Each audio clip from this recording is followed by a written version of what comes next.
নমস্কার বন্ধুরা, শ্রেয়সীর রান্নাঘরে আপনাদের স্বাগত জানাই। আজ আমি বানাচ্ছি চিংড়ি মাছ দিয়ে চাল কুমড়ো।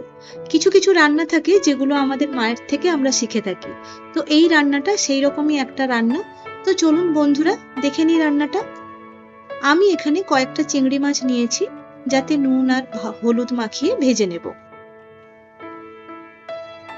চিংড়ি মাছগুলো একটু বড় সাইজের, কারণ আমি আজকে বাজারে ছোট চিংড়ি মাছ পাইনি, কিন্তু রান্নাটা বেশি ভালো হয় যদি ছোট চিংড়ি মাছ হয়। কড়াইতে আমি 3 থেকে 4 চামচ তেল নিয়ে নিলাম, দিয়ে চিংড়ি মাছগুলোকে ভেজে নেব।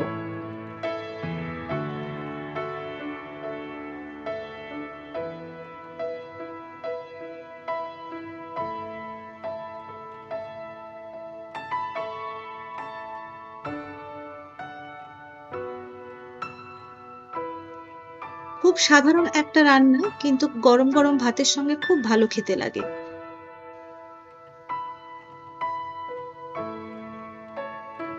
মাছগুলো ভাজা হয়ে গেলে আমি মাছগুলো একে একে তুলে নিলাম।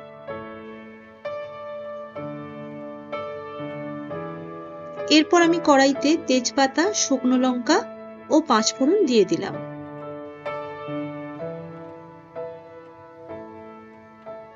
পাঁচ ফোড়ন আর শুকনো লঙ্কা একটু ভাজা ভাজা হয়ে গেলে আমি এখানে 3টে মিডিয়াম সাইজ পেঁয়াজ কুচি করে দিয়ে দেব।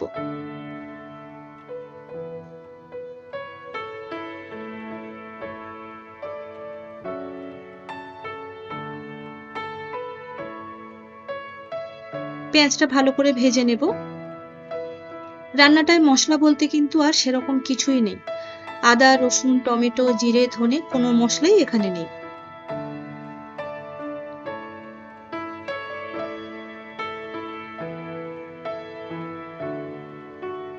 সামান্য নুন দিয়ে দিলাম, যাতে পেঁয়াজটা তাড়াতাড়ি ভাজা হয়ে যায়।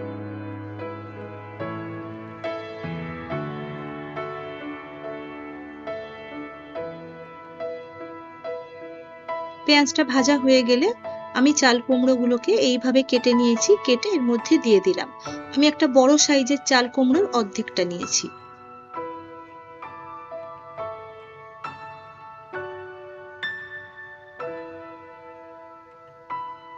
ভালো করে নেড়ে নেব পেঁয়াজের সঙ্গে।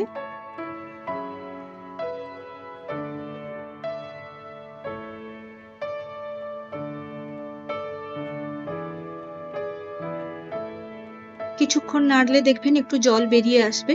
এরপরে আমি 3টে মিডিয়াম সাইজ আলুকেও ওই লম্বা লম্বা করে কেটে ওর মধ্যে দিয়ে দিলাম। রান্নাটায় কিন্তু জল পড়বে না, কারণ চাল কুমড়ো থেকে অনেকটা জল বেরোয়।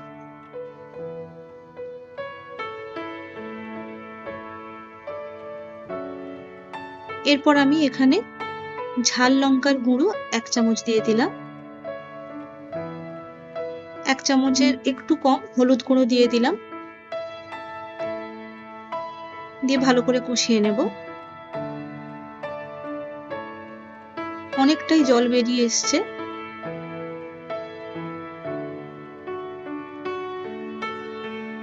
এরপরে গ্যাসের দমটা একটু কমিয়ে আমি ঢাকনা দিয়ে সেদ্ধ হতে দেব। মোটামুটি দেখুন সেদ্ধ হয়ে এসছে। এরপর আমি সামান্য চিনি দিলাম আর কিছুটা ময়দার গুঁড়ো দিয়ে দিলাম। ময়দার গুঁড়ো দিলে তরকারি একটু মাখো মাখো হয়। এরপর উপর থেকে চিংড়ি মাছগুলো দিয়ে একটু নেড়ে চেড়ে নিলেই রেডি চিংড়ি মাছ দিয়ে চাল কুমড়ো। গরম ভাতের সঙ্গে অসাধারণ খেতে লাগে। খুব সাধারণ সিম্পল একটা রান্না। পারলে একবার বানিয়ে দেখবেন, আর আপনাদের কেমন লাগলো সেটা কমেন্ট বক্সে এসে একটু জানাবেন। আমি প্রথমে পেঁয়াজ ভাজার সময় একটু নুন দিয়েছিলাম, তারপর স্বাদ মতো নুন দিয়ে দিলাম। যদি আমার রান্নাটা আপনাদের ভালো লেগে থাকে, তাহলে চ্যানেলটি সাবস্ক্রাইব করতে ও ভিডিওটিতে একটি লাইক দিতে ভুলবেন না। আর আপনাদের কোনো মতামত থাকলে রান্না নিয়ে, সেটা অবশ্যই কমেন্ট বক্সে জানাবেন। সবাই ভালো থাকবেন। ধন্যবাদ।